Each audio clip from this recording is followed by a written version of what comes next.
The CCGT was developed as a side project by Koenigsegg and took several years to complete. Building a GT1 class race car had always been part of the plan when designing the original CC production car prototype, and the production vehicle was designed with these regulations in mind. It was under 2 meters in width, and the cockpit was 70% of the width of the car.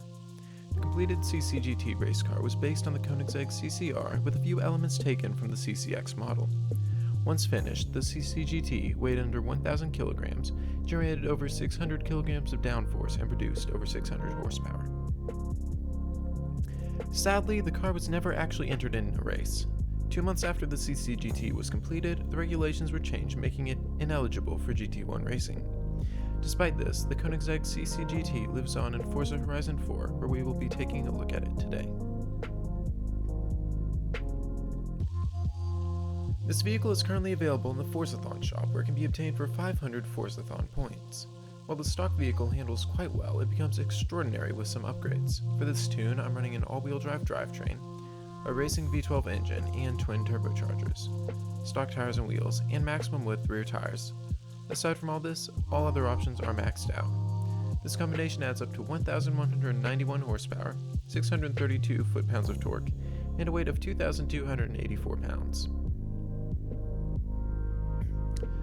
All this combines to give the CCGT a respectable 0 to 60 mph time of 1.871 seconds and a 0 to 100 time of 3.367 seconds, and a top speed of 250 mph. In addition, the CCGT can go from 60 mph to 0 in 86.6 feet, which is quite possibly the quickest decelerating car that I own in Horizon 4.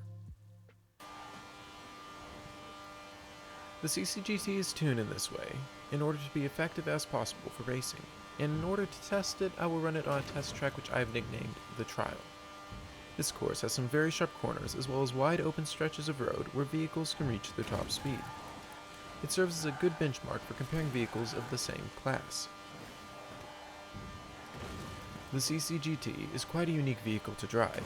It has outstanding acceleration and even better braking, but its best attribute is high-speed cornering. How high speed, you ask? 240 mph on some corners that even the Senna has trouble with. The CCGT can do this because of the immense amount of downforce that it generates. This vehicle generates so much downforce that the rear diffuser and exhaust become completely buried in the ground at high speeds. Gotta love Horizon physics, right? Yet despite the fact that I compared this to a Senna, it is nowhere near as forgiving as a Senna.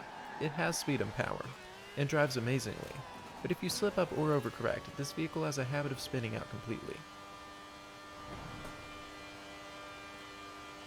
Before I tell you the final time for the CCGT, I want to go over what some similar X-Class vehicles have done.